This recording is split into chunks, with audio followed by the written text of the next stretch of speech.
Halo, ini Bunda Tutut makan-makan sendirian, kelengkeng sama kerupuk upil habis. Makan-makan kelengkeng sama kerupuk upil. Halo, dulu waktu tahun ini cerita Bunda Tutut. Sewaktu tahun 95 itu Mbak Tutut habis kena guna-guna dan tabrakan itu tidak bisa bangun 3 tahun. Habis itu disembuhkan ayah, dicari kesembuhan di Lamongan, Trenggalek, Tulungagung. Akhirnya bisa sembuh. Habis sembuh, Mbak Tutut kerja di Apotek Regina sama jadi foto model, nyanyi kupu-kupu Malang. Betapa malangnya nasibku. Ada yang guna-guna, ada yang nyihiri, ada yang nyakiti, ada yang mitnah. Tapi ada yang sayang, ada yang baik, ada yang benci. Ya itu waktu itu nyanyi di Gebiar Pesona 98. Putra Putri Indonesia Gebiar Pesona Surabaya 98 di Delta Plaza waktu itu. Mbak Tutut disorai 1000 orang. Lah habis Mbak Tutut 3 tahun nggak bisa bangun, akhirnya sembuh, langsung rekaman nyanyi kupu-kupu Malang. Betapa malangnya nasibku. Ada yang benci diriku, ada yang butuh sayangku, ada yang berlutut menyintaiku, ada pula yang kejam menyiksa diriku. Itu waktu itu saya kena guna-guna orang. Habis kena guna-guna, aku tabrakan, kecelakaan. Lah waktu kerja di Apotek Bella, Apotek Mega Farma waktu itu jadi ketua AA, saya pas nggarap resep. Teman saya itu waktu itu sholat nangis ke Gusti Allah, minta menjadi posisiku, minta ngambil alih posisiku. Habis ngambil alih posisiku lah, ketepaan waktu itu saya pas ngeracik obat, langsung saya hampir terjatuh di saat waktu ngeracik obat pasien. Seketika itu saya langsung kayak mati mendadak, mati ngadeg. Setelah saya jatuh sakit, akhirnya dia ngambil posisi saya jadi AA, nempati saya kerja. Nggak taunya nggak seberapa lama, seminggu saya bisa bangun, suruh ibu nganterin kue sama roti sama Orson ke bawahan saya. Nggak taunya kecelakaan di jalan, itu seminggunya. Nggak taunya habis seminggu lagi, habis kecelakaan langsung koma, 3 tahun nggak bisa bangun. Badanku jadi kulit, lunglai, nggak bisa bangun, ngomong nggak bisa, makan nggak bisa, berdiri nggak bisa, di mana-mana cari obat, nyawaku hampir melayang. Setelah ayah pulang, langsung ayah cari pengobatan di Lamongan, Trenggalek, Tulungagung, akhirnya bisa bangun, langsung nyanyi itu kupu-kupu Malang. Betapa malangnya nasibku, ada yang benci, ada yang guna-guna, ada yang nyakiti, ada yang hancurin hidupku. Nyanyi di Gebiar Pesona 98 Putra Putri Surabaya, dapat sambutan 1000 orang. Banyak yang nyambut saya. Waktu itu langsung besoknya habis Gebiar Pesona, habis rekaman video klip, saya masuk rumah sakit di Kerangkeng. Di Kerangkeng tuh supaya tidak ada orang yang masuk. Soalnya saya kena sihir. Itu mantan saya tiba-tiba datang itu langsung saya kasih bakso minuman, langsung saya dikasih racun. Di dalam bakso minuman saya dikasih racun sama anaknya sama adiknya. Langsung percaya sakit, langsung nangis tok, wis gak karu-karuan. Ternyata selain racun juga ada benang kerikil sapu lidi, nggak tahu entah dari mana, itu kiriman orang waktu sebelum kecelakaan. Habis diracun itu Mbak Tutut langsung nangis tok, perih, sakit, panas, gak karu-karuan. Akhirnya nyanyi kupu-kupu Malang itu, nggak taunya langsung dimasukkan rumah sakit 1 bulan di Kerangkeng supaya orang nggak boleh masuk. Tapi di sana fasilitasnya banyak, ada kulkas, ada TV, ada tempat sholat, ada taman-tamannya, ada suster-suster, banyak sekali. susternya 5 tapi yang jaga saya 2. Tuh Mbak Tut, kamu itu tidak sakit tapi ada yang nyakiti dari belakang, jiwa sampean terancam katanya gitu.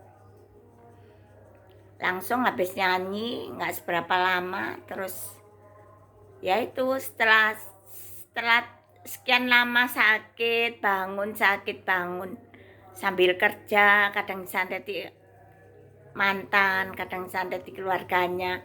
Saya nggak jilbaban, diajar, diguna-guna, difitnai.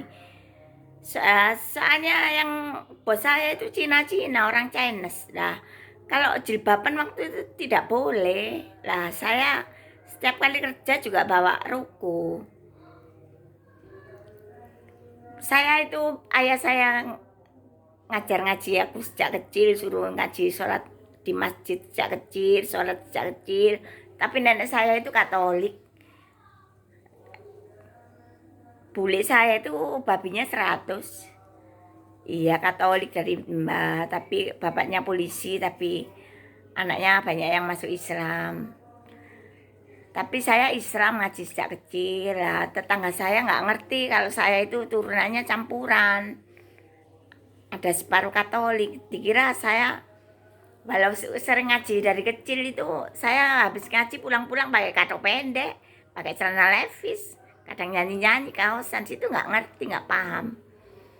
Habis intai saya, ada iparnya datang yang jubahan, saya diajar, dihancurin, suruh putus. Langsung saya mikir kecelakaan, dihantam, dihancurin, difitnah yang enggak, disuudoni, dihancurin. Kenapa kok gak jilbaban? Hampir dibunuh, hampir waktu itu hampir bunuh diri. Soalnya rambut saya dijambak sekeras-kerasnya sama golongannya. Difitnah yang enggak, kerja di apotek, difitnah dikira kupu-kupu malam. Nyanyi kupu-kupu Malang, betapa malangnya nasibku, diguna-guna, dibenci-benci, dikira pelacur, padahal saya bukan pelacur. Saya masih perawan, masih gadis. Kerja di apotek itu waktu itu pasien saya itu di Mega Farma itu 70 sampai 100 setiap hari. Saya seperti robot. Sudah lelah, capek, difitnah yang enggak, pulang setengah 12 malam. Capeknya enggak karu-karuan, difitnah yang enggak, santeti, sihiri. Sudoni hanya karena saya belum pakai jilbab. Bos saya Cina semua. Lah saya kerjanya di apotek juga bawa ruko, juga ada ruko di tempat sekolah, di tempat kerja juga sholat. Tapi yang nggak tahu, nggak paham, yang pendidikannya kurang pengetahuan, mitnah yang bukan-bukan. Saya dihancurin. Ayah saya pulang-pulang dari luar negeri kaget loh. Tutut kok badannya lunglai, kok badannya tinggal kulit sama dagingnya nggak ada. Langsung cari obat. Habis gitu bisa bangun langsung nyanyi konser kupu-kupu Malang itu. Sebelumnya saya waktu itu rekaman di video Andi Ayunir, rekaman video klip, rekaman di Andi Ayunir itu waktu itu, terus rekaman video klip di sebelahnya apa itu, sebelahnya SCTV itu loh, Jawa Pos, sentris foto model itu. Saya ikut model di Rose Model, jual kalung, gelang, cincin, ikut model lah. Otak saya di amnesia, di pengamnesia. Jadi saya ngobati pasien itu dianggap lupa, dianggap bingung. Soalnya otak saya ada yang ngambil. Habis otak saya ada yang ngambil, beku.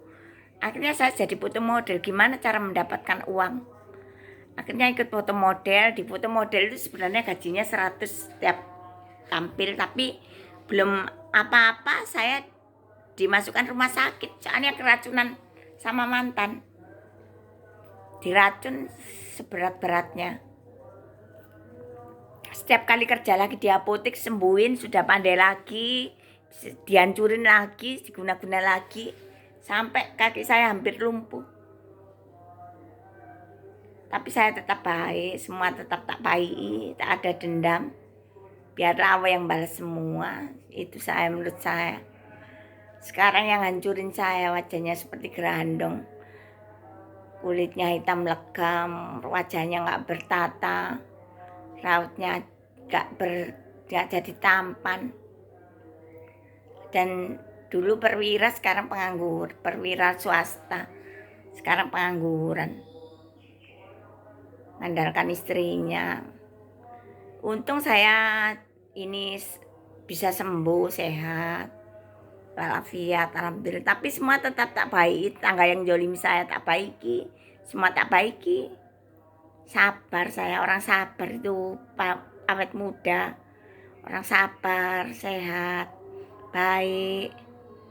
Saya usianya banyak tapi masih gini.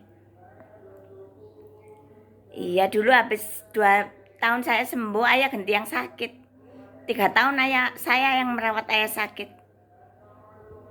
Saya setiap di rumah sakit seminggu, pulang di rumah ya saya yang merawat ayah 3 tahun. Mulai mijeti, ngeriin, bikin makanan. Ibu yang masak, aku yang nyiapin, yang beli-beli makanan, beli-beli kebutuhan ayah, susu, obat, macem-macem.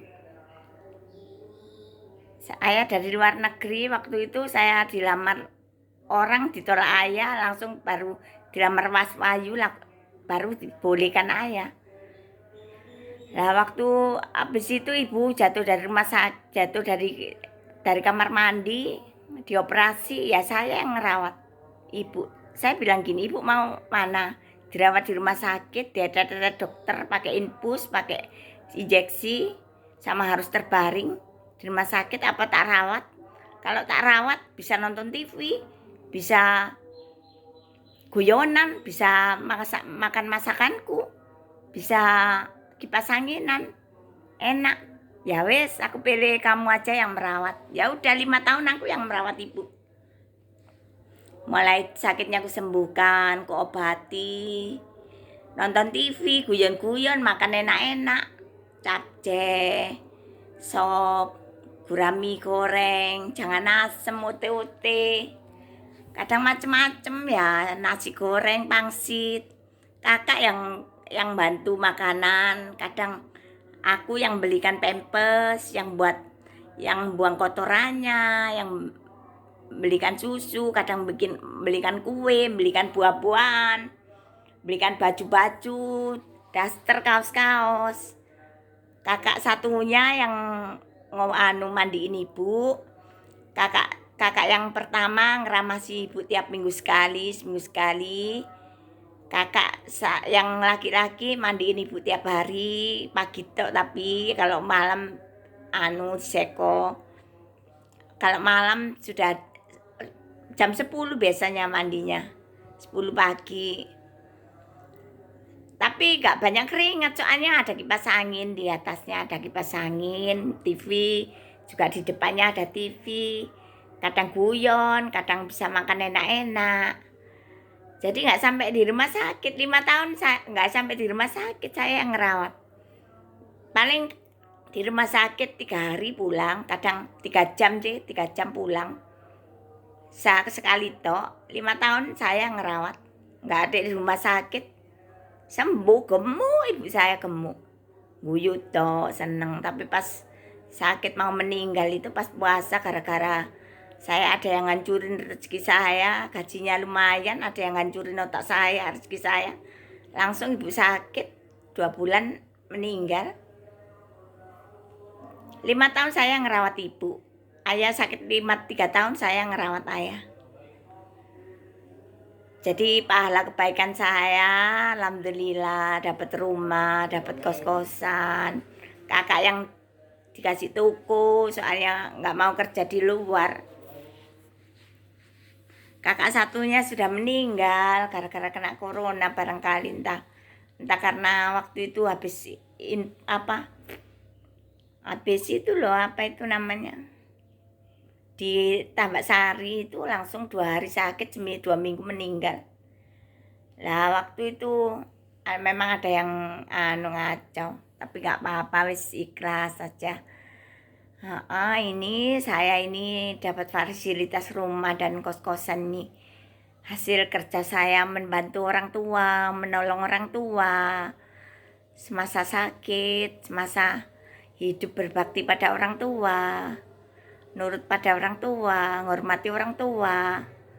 menyembuhkan dan merawat orang tua. Ini hasil saya, rumah, kos-kosan. Dapat Mas Wahyu, waktu itu Mas Wahyu melamar saya pas saya pulang. Kalau enggak pas saya pulang enggak boleh tuh dilamar orang. Sampai orang 13 itu enggak boleh ditolak ya ibu. Bareng Mas Arif boleh, Mas Wahyu boleh. Ini semua salam semua, ada paket. Assalamualaikum.